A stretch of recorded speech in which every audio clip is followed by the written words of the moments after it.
साहब, रूना बीबीसी से। जी जी।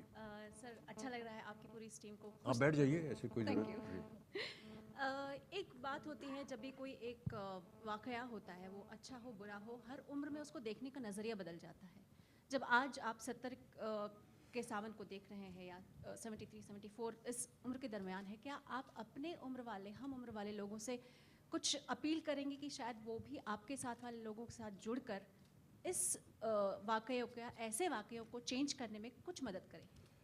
मेरा ऐसा मानना है कि जितना कुछ भी हमने अभी सुना है, जिस तरह से हमारे पास लोगों ने पत्र भेजे हैं, मैसेजेस भेजे हैं, मुझे नहीं लगता कि किसी को अब बताने की ज़रूरत पड़ेगी। मुझे ऐसा लग रहा है कि जैसे जनता जो है वो हमेशा होशियार रहती है। जनता जनार्दन है और वो समझ गई है कि हम लोग क्या कह रहे हैं। हमने इस फिल्म में कोई भी प्रचार नहीं किया, ना ही हमने कहा कि आप ऐसा कीजिए, ऐसा मत कीजिए। हमने केवल, जैसा कि मैंने कहा, एक शीशा आपके सामने रख दिया है। और जनता बहुत ही होशियार है। देश की जनता जो है वो देश चलाती है। उन सब ने ये समझ लिया है कि हम क्या कहना चाह रहे हैं, और अपने आप में वो कहीं ना कहीं एक विरोध है उनके मन में, कहीं से कहीं एक ऐसी विचारधारा उत्पन्न हो रही है जो कि हमें लग रहा है कि एक जैसा मूवमेंट शुरू हो गया है। बहुत से लोग आए हैं हमारे पास जिन्होंने स्वयं कहा है कि मैंने एक फिल्म बनाई थी बागबान, और बागबान बनाने के बाद एक किस्सा हुआ जो कि एक उदाहरण के रूप में मैं आपको बता रहा हूँ।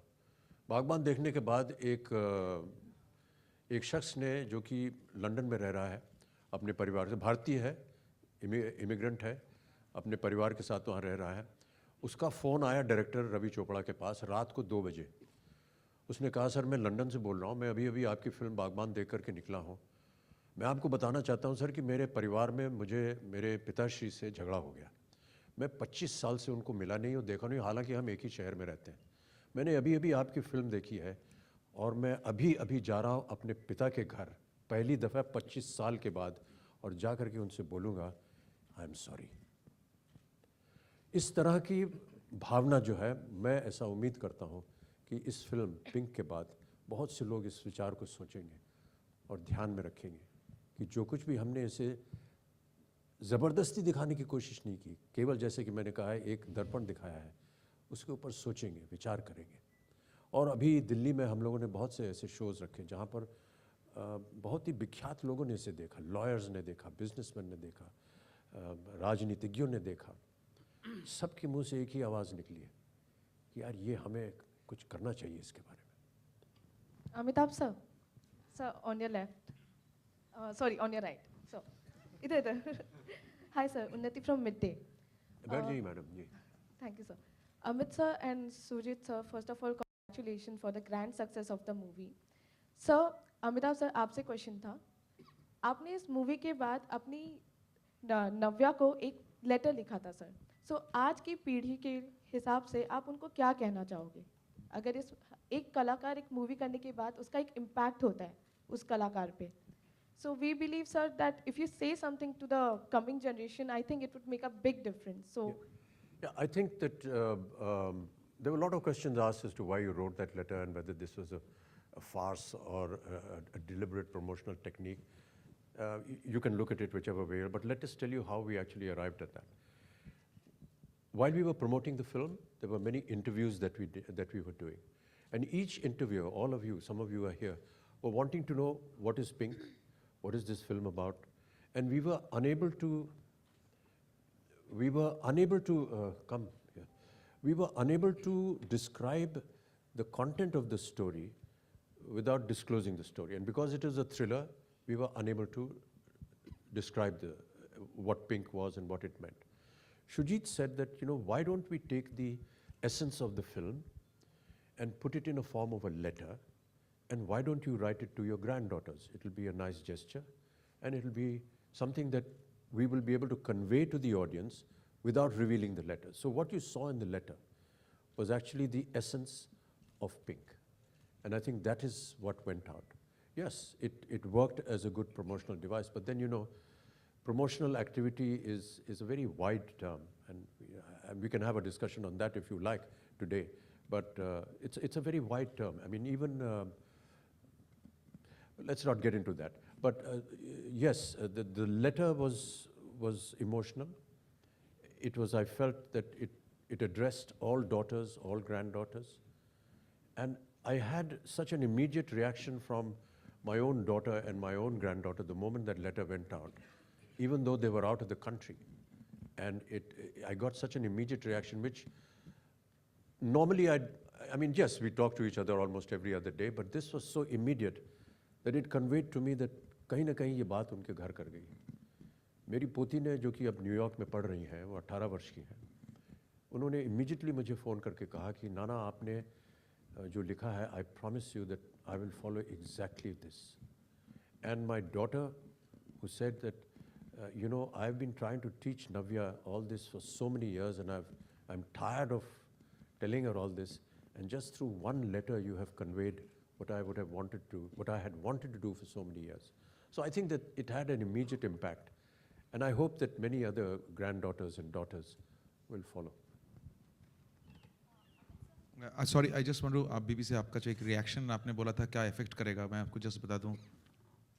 Yesterday I got a call from on Twitter itself from somebody that एक बाप ने फ़ोन किया था कि और उनकी जस्ट अभी बच्ची हुई है, एक बेटा हुआ है, 4 दिन का है. तो वो फिल्म देख के आया था. उसने कहा कि मैं जैसे ही मेरा बेटा बड़ा होगा ये मैं फिल्म रख दूंगा, और जैसे ही बड़ा होगा कि 10 साल का, 8 साल का, 11 साल का, मैं उसको ये फिल्म दिखाऊंगा. तो इस तरह के रिएक्शन, मेरे पास भी यही चीज़ आई. इस तरह से रिएक्शन रहा है. मैं और एक चीज़ बता दूं, कहा कि 2 साल की बच्ची है मेरी, और अभी मैं जैसे ही ये बड़ी होगी मैं ये फिल्म उसको अलग लगा के और आपके इस पत्र को अलग रखूंगा कि तब वो बड़ी होगी तो मैं उससे दिखाऊंगा. एक 18 साल की लड़की जो हॉल से बाहर निकली, मेरा हाथ पकड़ के बहुत देर से वो बहुत इमोशनल हो गई थी, रोई, और फिर बोली कि मैं आज घर जाऊंगी, मैं अपने माँ बाप, ऐसी कोई लड़की दिल्ली में थे, मैं अपने माँ बाप को डाइनिंग टेबल में बिठाऊंगी और मैं इधर बैठूंगी कि माँ और बाबा, आपने जो मुझे बोला है ना कि प्रोटेस्ट मत करना और सर नीचे करके निकल जाना, अगर मैं बोलूँगा आपने मुझे गलत सिखाया है. मैं नहीं सर झुक के नहीं जाऊंगी, मैं सीधा सर उठा के जाऊंगी, मुझे कोई मत रोके चाहिए उसके लिए. Hi, I have a question for the actors who played Inspector Sarla in the movie. Oh yeah. He's oh my God, she's Marika udhar. Her name is Ma'am, Mamta. here to your left. I loved your performance in the film. I want to know about the face-off that you had with Mr. Bachchan. It was very interesting to watch. We loved it. कुछ उसके बारे में कुछ anecdotes बताएंगे तो अच्छा रहेगा. Sorry sir. Yeah, Mr. Bachchan के साथ वो कोर्ट में सीन कैसा रहा तेरा? अच्छा माइक नहीं चल. Okay. Hi. Yeah. Sir, can you just repeat your question? Yeah, I just wanted to know about the face-off that you had with Mr. Bachchan in the witness box. It was very interesting watch in the movie. So कुछ anecdotes shooting के दरमियान क्या हुआ कुछ बताएंगे? जी हमारा lunch break हुआ था उस दौरान, और सुजीत सर ने कहा कि इसके बाद आपका सीन करेंगे, तो आई वॉज वेरी नर्वस. मुझे लगा कि ओ माय गॉड, और मैंने खाना इस तरीके से खाया कि मतलब मुझे याद भी नहीं है मैंने खाना खाया था उस दिन, और मैं बहुत नर्वस थी, मेरे हाथ पैर सब कांप रहे थे, और मैं फटाक से, सबने कहा लंच कर लेते, मैंने कहा हो गया, और फिर मैं स्क्रिप्ट उठा के रट रही थी उसको बहुत अच्छे से. उसके बाद बच्चन सर आए और उसके बाद उन्होंने रिहर्स करना स्टार्ट किया, तो सर ने इतना कंफर्टेबल कर दिया वहाँ पे कि मुझे ना लगा ही नहीं कि मैं मिस्टर बच्चन के साथ काम कर रही हूँ. इतना झूठ बोलने की आपको जरूरत नहीं है. सीरियसली सर, इतना ईज. कहानी बनाए चली जा रहे हैं.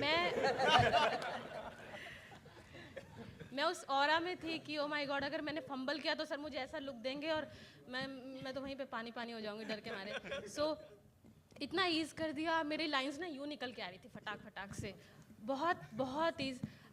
Thank you so much sir. मैं शायद मुझे प्लेटफॉर्म दोबारा मिले ना मिले बोलने के लिए.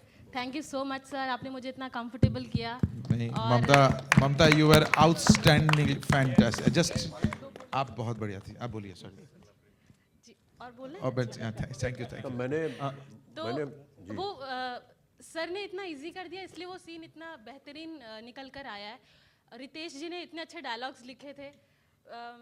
जब हम लोग कर रहे थे ना, तो पता नहीं था वो इतना हिलेरियस होगा. वो जब वहाँ पे क्लैपिंग बज रही है, ये हम सीन शूट करते वक्त तो बिल्कुल नहीं लगा था. ये ज़रूर लगा था कि बहुत अच्छा सा क्रॉस क्वेश्चनिंग हो रही है कि जो सरला प्रेमचंद है उसका रियल फेस नज़र आ रहा है.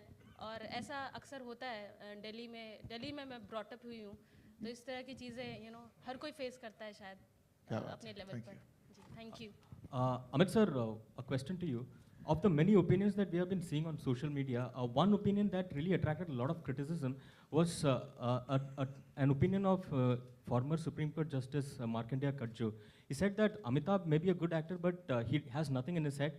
He doesn't have any solutions to the problems of this country. Yeah, yeah. So how do you react to such That is things? Mr. Justice Yeah, Justice Markandeya Markandeya Katju. Katju. Yeah, he's right, you know. I really don't have anything inside my head.